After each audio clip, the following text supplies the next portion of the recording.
Gracias por continuar con nosotros. Seguimos en la caja de Pandora. Les recuerdo que nos puede seguir en las diferentes redes sociales. Y seguimos en este recorrido por el Instituto de Biotecnología y Ecología Aplicada de la Universidad Veracruzana. Y me da muchísimo gusto saludar a la doctora Ana Elena Dorantes Acosta. Gracias por recibirnos, doctora. Es momento de hablar de plantas. ¿Cómo resisten las plantas? Y hace rato platicábamos que incluso las plantas se estresan. Así que muchísimas gracias por darnos la oportunidad de platicar con usted. Muy buenos días, muchas gracias, bienvenidos. Y pues sí, nuestro tema de investigación es entender cómo es que las plantas pueden defenderse ante diferentes tipos de estrés a los que se enfrentan. Entonces las plantas, estando en una maceta o en un lugar fijo, un árbol que está en un sustrato donde ahí nace y ahí deberá crecer, pues se enfrentan a diferentes condiciones de estrés. Nos referimos a estrés a diferentes temperaturas, ahora que hace mucho calor, cuando el suelo no tiene suficiente fertilizante, los ataques de insectos, de hongos, de plagas, todo eso para la planta representa una condición estresante.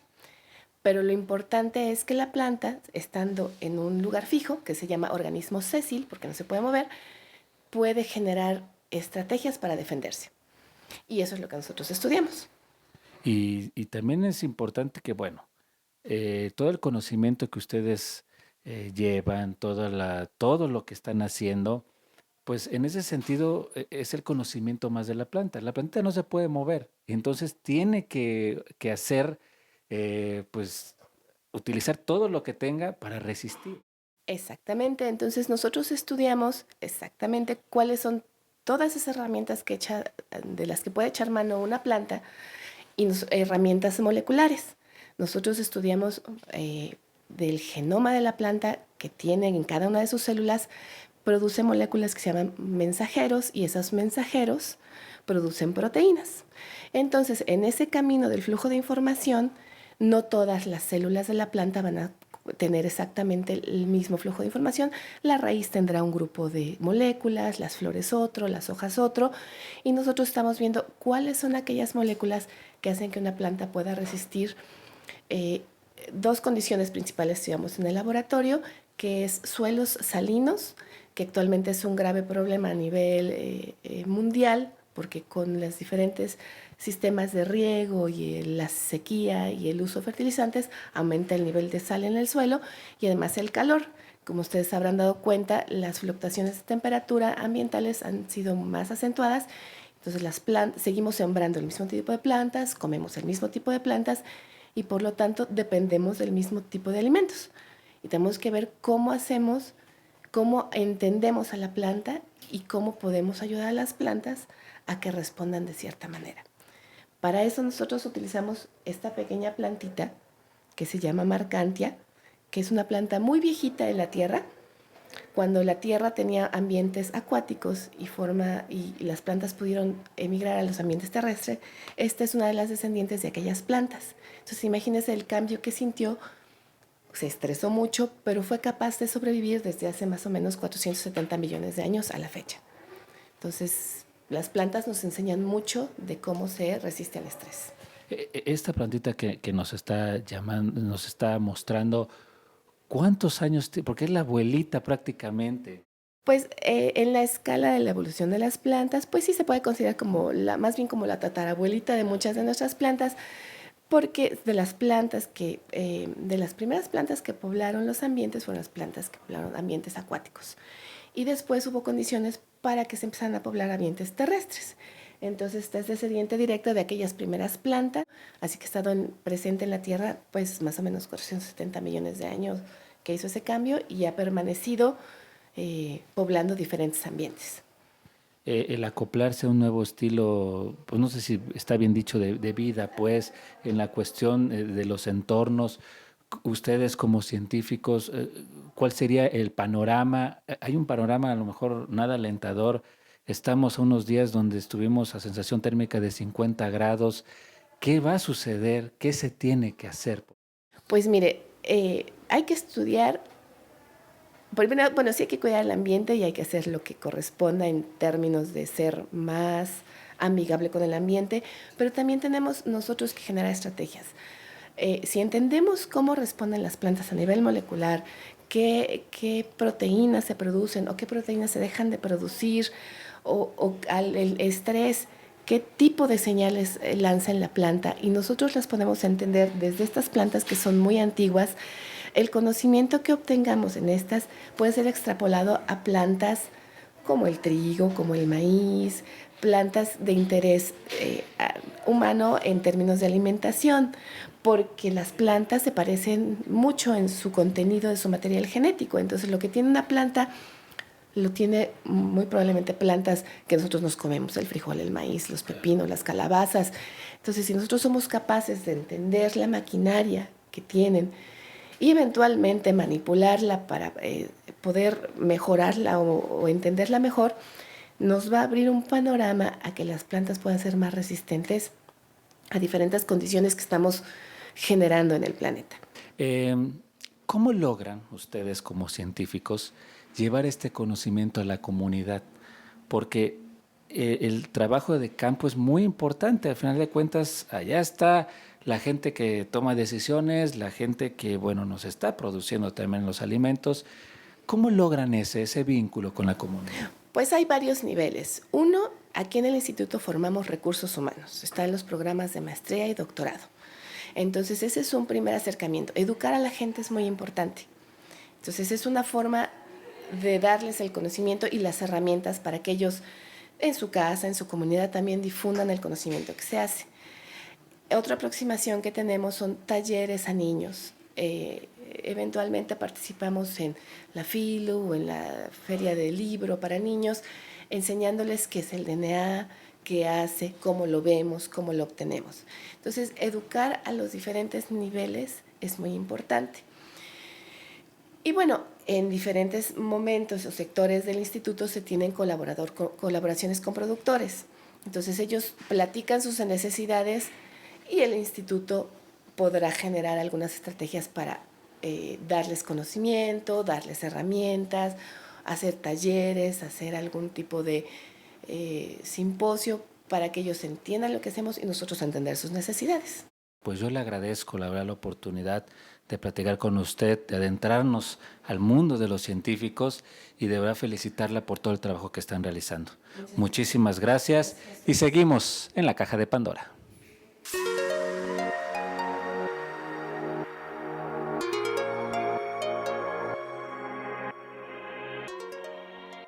Gracias por continuar con nosotros. Seguimos en este recorrido, por supuesto, en el Instituto de Biotecnología y Ecología Aplicada de la Universidad Veracruzana, y por ello saludo con muchísimo gusto al doctor Sergio Martínez. Estamos en uno de los laboratorios de suma importancia, en uno de los proyectos que llama mucho la atención porque tiene que ver con el agave. Muchas gracias por esta bienvenida, por abrirnos las puertas del laboratorio y platíquenos, por supuesto, del proyecto. Sí, bueno, muchas gracias por la invitación para exponer parte de los trabajos que realizamos aquí en el Inbioteca. El Inbioteca, como saben, es un instituto de ecología y de biotecnología aplicada. Mi ámbito de investigación está relacionado con la biotecnología justamente, y dentro de la biotecnología, con la biotecnología ambiental. Ajá. En ese sentido, bueno, nosotros tenemos ahorita dos líneas de investigación fuerte, una relacionada justamente con la generación de biocombustibles, es decir, biocombustibles sustentables o combustibles sustentables, alternos a los combustibles generados por hidrocarburos fósiles, como es la gasolina, el diésel, y de ahí derivan varias investigaciones. En los últimos años está sonando muy fuerte el uso del agave.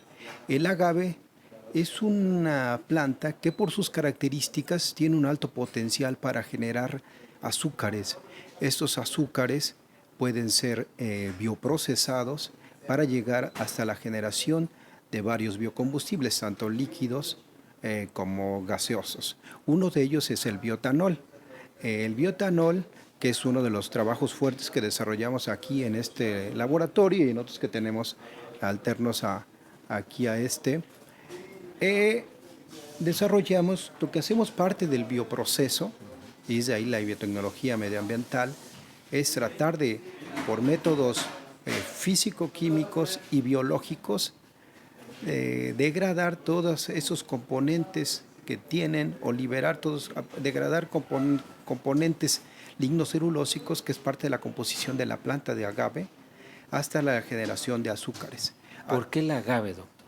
El agave en los últimos años está sonando como una de las plantas potenciales en conjunto con otro tipo de plantas. Por ejemplo, la planta del maíz, de la caña de azúcar. Sin embargo, el agave tiene un plus, porque es una planta que no compite con productos de la canasta básica, ¿no? Es decir, el maíz se ocupa toda la planta. Si hay países como Estados Unidos y Brasil principalmente, Estados Unidos ocupa principalmente el maíz, toda la planta para la generación de bioetanol, y Brasil la caña de azúcar. Como sabemos, estos son productos de la canasta básica, ¿no? Y principalmente para nuestro país, que es gran consumidor de maíz, ¿no? Y la caña de azúcar, pues como sabemos, de ahí deriva el azúcar. Entonces, estos productos, si se usaran de manera directa para la generación de biocombustibles, competirían muy fuerte con la generación de bioetanol por esta vía. Entonces se buscan productos biológicos alternos, y en este caso el agave. El agave tiene una serie de características que lo hacen potencial. Es una planta que puede vivir en el desierto con solo 20% del agua, comparado con otras plantas, como por ejemplo los citados ya, la caña de azúcar y el maíz. Estos productos, además de ese plus, que pueden vivir en zonas desérticas, son endémicas de la región. Desde América del Norte hasta parte de Centroamérica, el 75% de las especies que existen en el planeta de agave se encuentran en nuestro país. De ahí la gran importancia de desarrollar investigaciones con plantas que son endémicas de nuestro país. ¿Cuál ha sido la aceptación de estas alternativas sustentables? Porque, bueno, también se tiene que abrir un poco el mercado, se tiene que tener el conocimiento también. ¿Cómo vamos en ese sentido? Bueno, las investigaciones están ya en el orden de la aplicación. Podemos ver que existen ya incluso gasolinerías donde ya parte del complemento de esa gasolina tienen etanol derivado de origen biológico, lo llaman bioetanol. Sin embargo, bueno, esos productos que son complemento de la gasolina están siendo usados principalmente como decía en algún momento, productos como la caña de azúcar y el maíz. Ahorita hay investigación básica, principalmente abocada a otro tipo de productos, ¿no? Productos agrícolas o plantaciones, como el caso del agave, alternos a estos productos de la canasta básica. La aceptación ha sido fuerte, sin embargo, se sigue desarrollando investigación básica, que es prácticamente lo que estamos haciendo nosotros, y aunque ya existen plantas a nivel piloto. Una institución también colega de aquí de la Universidad Veracruzana, que está colaborando fuerte, el Tecnológico de Veracruz, está desarrollando ya también, tiene una industria a nivel piloto, una planta a nivel piloto donde procesa ciertas toneladas diarias de rastrojo, principalmente de maíz, para la generación de este producto. Ahora, algo muy importante y que también hay que tomarlo en cuenta aquí en Inbioteca son los estudiantes. Son pilar fundamental en sus prácticas, en el conocimiento adquirido. En ese sentido, ¿cómo han aportado precisamente sus estudiantes, en este tipo de proyectos? Sí, es una buena pregunta, porque parte de los trabajos que estamos abocados aquí en el instituto es uno relacionado con la generación de conocimientos, la investigación que en algún momento puede ser aplicada, y otra parte está relacionada con la formación de recursos humanos. En ese sentido, en nuestro laboratorio actualmente están laborando estudiantes de servicio social, estudiantes tesistas de licenciatura y de posgrado, a nivel de doctorado. De doctorado tenemos estudiantes relacionados con justamente el tema de los biocombustibles, pero también otra línea de investigación importante que se no había mencionado es la del tratamiento de aguas residuales. Aquí tenemos involucrados tres estudiantes, uno recientemente ingresado, sobre el estudio de los bioprocesos a nivel de, como fin es eliminar contaminantes de las aguas residuales a través de microorganismos. Y ahí tenemos una serie de investigaciones que se abocan a estudiar las interacciones de bacterias, unas consumidores de unos productos y otras de otros. Y lo que tratamos de ver a nivel laboratorio es ver cómo reproducir lo que hay en el medio ambiente. Nuestros estudios se abocan entonces a estudiar procesos microbianos, tanto aerobios como anaerobios, bacterias que pueden degradar hidrocarburos, y lo queremos controlar a nivel laboratorio para ver cómo funcionan en el ambiente, por ejemplo, cuando hay derrames petroleros en las costas, ¿no? Ahí tenemos una serie de investigaciones que se están desarrollando actualmente. Muy bien, pues nosotros continuamos.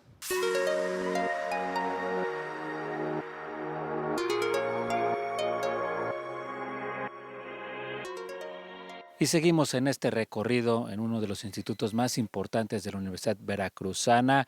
Lo hacemos ahora en exteriores porque el bosque es de suma importancia y hay que trabajar en ello, y la academia, por supuesto, lo está haciendo. Por ello saludo con muchísimo gusto a la doctora Patricia Jerez. Muchísimas gracias por esta entrevista y sobre todo platíquenos. El bosque es vida y el bosque también requiere de investigación. Platíquenos, por supuesto, su proyecto. Así es. Pues mira, yo en realidad trabajo más en campo, no tanto en laboratorio como mis otros compañeros, y en parte porque mis intereses de trabajo, mis intereses de investigación son los bosques habitados, los bosques aprovechados, los bosques utilizados por sus dueños. La mayor parte de la gente no sabe, pero el 90% de los bosques de este país le pertenecen a alguien. Le pertenecen a ejidos, a comunidades indígenas, o le pertenecen a pequeños propietarios. Y pequeños propietarios pueden ser desde propietarios que tienen 500 hectáreas hasta propietarios que tienen pedacitos chiquitos de menos de 1 hectárea.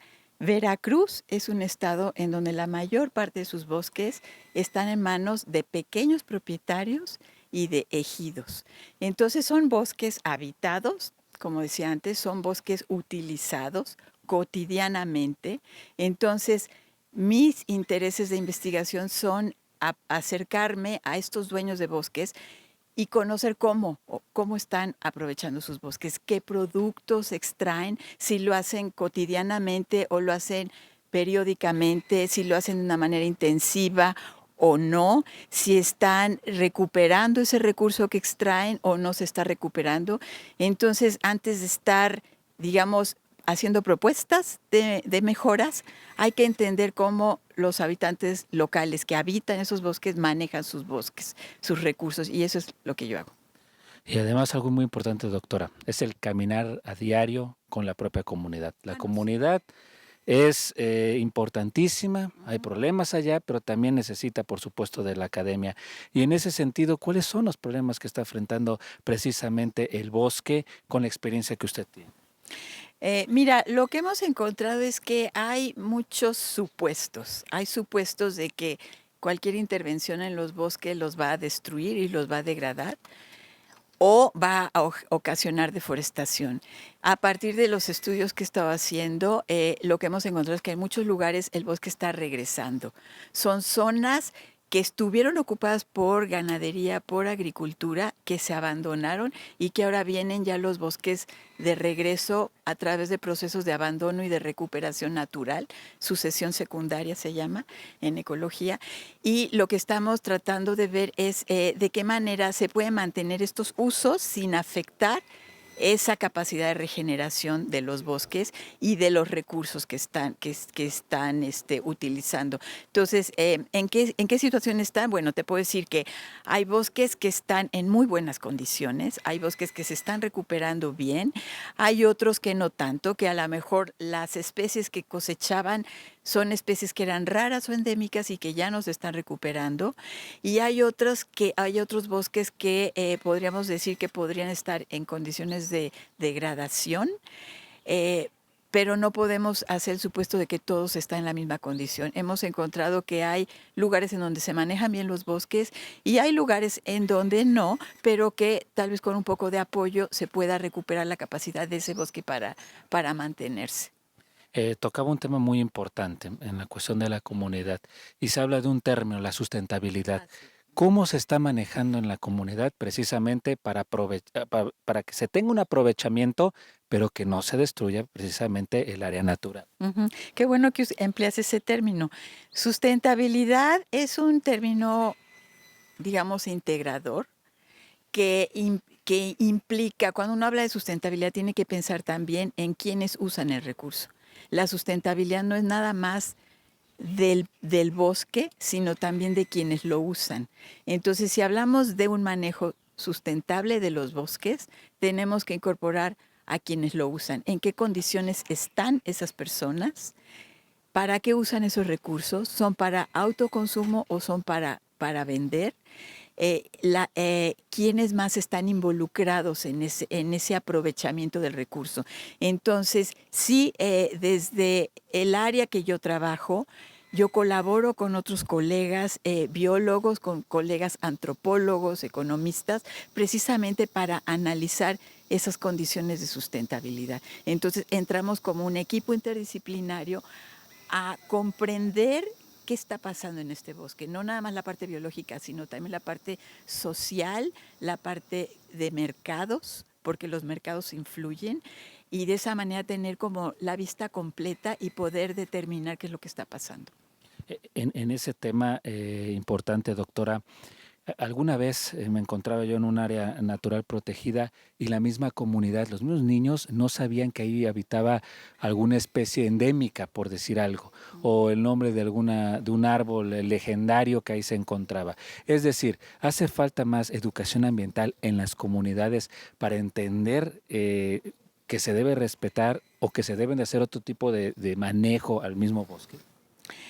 Fíjate que el término educación ambiental, como lo entendemos en las ciudades, a mí no me gusta mucho, porque es un poco suponer que nosotros sabemos todo y ellos no saben nada.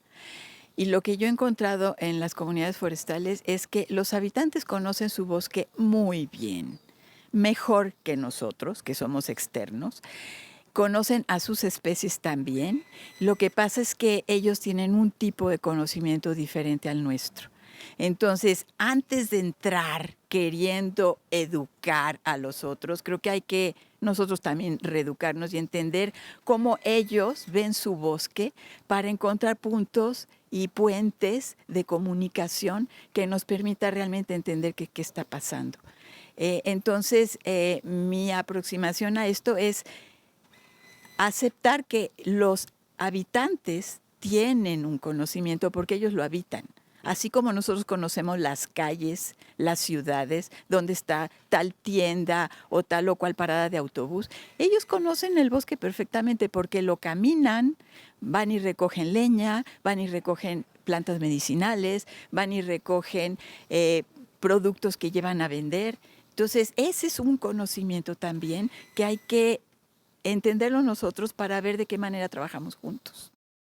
Doctora, yo le agradezco, la verdad, esta charla de suma importancia, de conocer los proyectos y que nos hace también responsables en el cuidado de nuestro entorno, un conocimiento y una conciencia, por supuesto, en los bosques. Muchísimas gracias, doctora. Ay, gracias a ustedes y ojalá que muchos estudiantes se animen a entrarle a este tipo de análisis más, digamos, integrador. Muy Muchas bien, gracias. doctora, muchísimas gracias. Seguimos.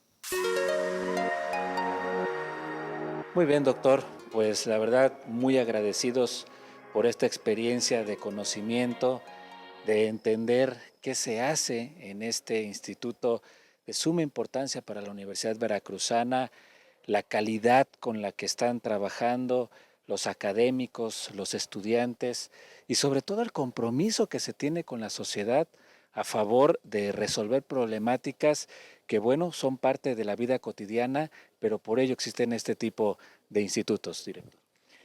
Muy bien, ha sido un placer haber podido compartir las actividades que se hacen en el instituto.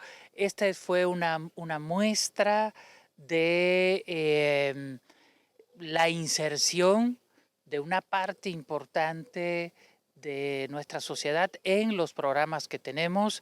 Espero que le haya gustado el haber estado un ratito con nosotros, que hayan podido identificar el trabajo que se hace de investigación en el grupo como una parte indispensable de el cuidado del entorno, del rescate de nuestra biodiversidad y del ahínco con que se realiza el trabajo para seguir obteniendo bienes tangibles para nuestra sociedad. Cuando hacemos esto, nuestros profesionales tienen el 60% de posibilidad de insertarse en la sociedad, en diferentes esferas, en la región, en el país, y también ya tenemos egresados colocados en universidades en el extranjero, en Estados Unidos, en Canadá. Me alegra mucho que hayamos podido coincidir ustedes como encargados de la difusión, de la divulgación, y nosotros comprometidos no nada más con el trabajo de puerta para adentro, el laboratorio, el trabajo de bata, que luego nada más sale un poco como broma, como sátira en las películas. Sin embargo, aquí es realmente muy serio, con mucha pertinencia y con muchas ganas de compartirlo a toda nuestra sociedad. Enhorabuena, llegan en un momento de júbilo, como lo decía en un inicio, alrededor de 15 aniversario ya por cumplirse aquí en el instituto, y el 70 aniversario de fundación de la Universidad Veracruzana, nuestra querida alma mater. Y que además esto los compromete y sobre todo se llenan más de orgullo y se sienten, como usted bien decía, con esa percepción de lo que se hace en este instituto. Por supuesto, el orgullo V lo tenemos muy presente, lo tenemos en nuestra camiseta. Estamos ubicados en el corazón del campus universitario y esto nos compromete cada vez más, insertos en una dinámica de compromisos institucionales. Muy bien, doctor, pues muchísimas gracias. Con esto llegamos al final de este espacio. Gracias por habernos acompañado. Esto fue La Caja de Pandora. Yo soy Hugo Garizurieta. Hasta la próxima.